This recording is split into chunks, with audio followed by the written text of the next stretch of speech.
Dazu brauchen wir einfach ein Stück Fleischwurst. Ich habe mir da heute einfach unsere Currywürste hergenommen. Dann schneiden wir daraus schöne gleichmäßige Stücke, die wir nachher schön aufspießen können.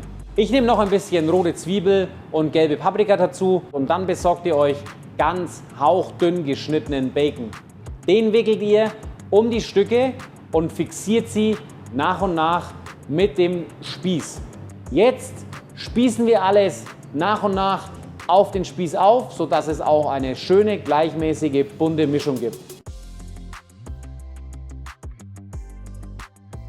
Zuletzt müsst ihr eure Spieße nur noch bei mittlerer Hitze schön langsam grillen, sodass eure Paprika und eure Zwiebeln nicht verbrennt.